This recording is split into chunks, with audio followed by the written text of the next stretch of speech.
locker room. What did you say to the guys after the game? Our goal from the very beginning has just always been about taking it one day at a time and trying to go 1-0 each day in attempts to go 1-0 this week. And this week we got it. Obviously, it was disappointing what we did today, coaching, playing, everything. But next week we'll have a chance to win the division title at home. Why did the offense perform so poorly in the first half? I mean, I think you got to give credit, obviously, to that defense. That's a good, well-coached defense. Excuse me. With good players. Obviously, we didn't put the players in good enough position to succeed, and we didn't execute well enough. So it's always going to be those two things. Obviously, I'm going to have to watch the tape and see what's going on. But we didn't really have a rhythm going, in that first half. I think we had three and outs or whatever, how many 3 and outs there was, and in one of them we got way behind the sticks, and just when you're not converting on third down, and I mean it's hard to convert on the one that was third and forever, but when you're not converting on third down and you're not getting drives sustained, it's hard to get in a rhythm, and that's exactly what happened when we didn't get a first down. Again, why did that happen? Again, it's always going to be coaching. It's always going to be execution, and then obviously give them credit as well. Nick, what's the concern level that you guys aren't playing at your best right now, but the postseason?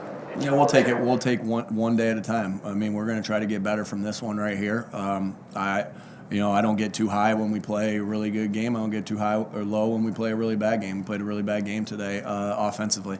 So we'll just have to look and get better from it. But I'm not ever going to be somebody that is going to hit a panic button. We're going to double down on the things we think are true and that we know are true, and we're going to get better from this. And that's all we can do. I mean, we got to own what we just did, what we put out there, and get better from it by owning it, correcting the mistakes, and with great detail.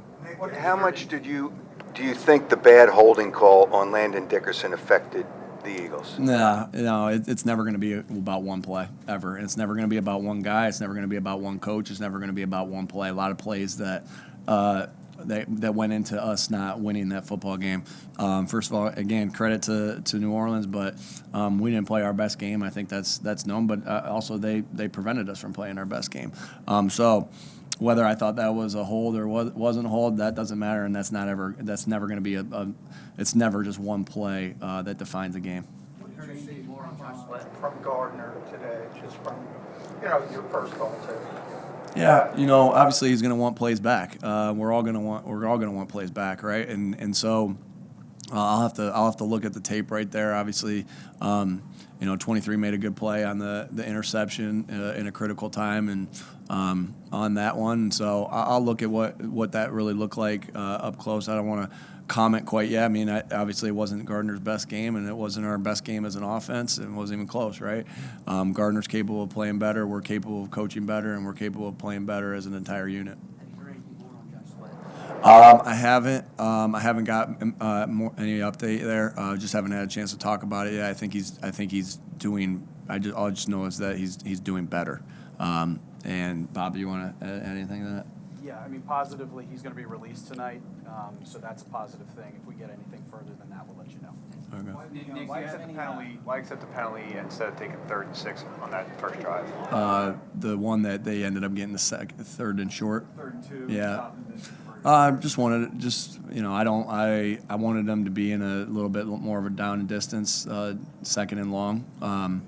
Attempts to go to 3rd and long didn't work. And when it doesn't work, I got to own that, understand that. I really didn't. I'm not beating myself up about that call, but I'm just trying to get them into 3rd and long and see if we can get a stop on 2nd and 12. Nick, do you have any update on Jalen's health since we talked to you on Friday? And do you think he'll be able to play? He was close this week. Obviously, we'll take it one day at a time.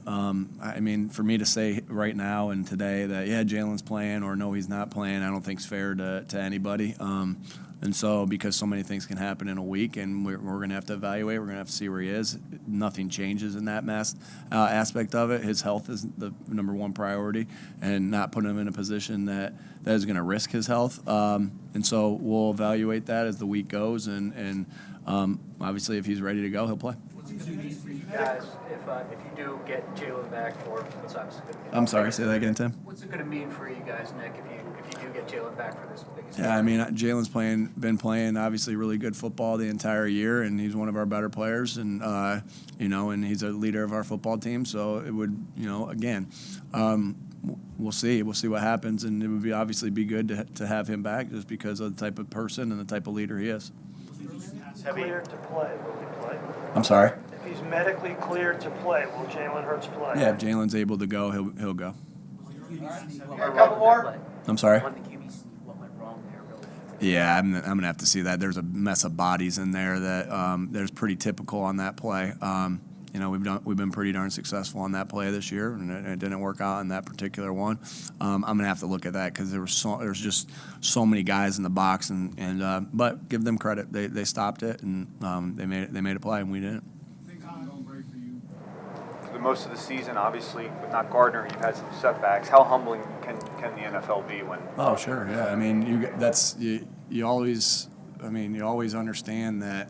That's why you never want to get up and too up, and you don't want to get too down. And so we're here right now. We're 13-3 right now, and with a chance to go 14-3 next week to win the division. And so all our goals are in front of us. And anytime you lose a game, anytime you don't perform the way you think you should perform, you're gonna be upset. You're gonna be humbled. You're gonna be, but that's not a bad thing. You go back to work and you get better from it.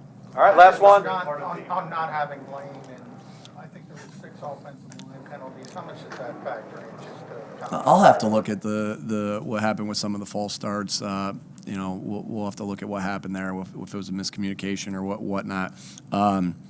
But anytime you lose a guy like Lane, obviously it's the same thing what we talked about with Jalen. It's but that's the way this game is. But we feel like we have good depth. That guys are ready to play. We'll look at the tape, see how they played, and but obviously you always are going to miss guys that are the best at their position in the NFL. But that's never an excuse. We got guys that we really believe in.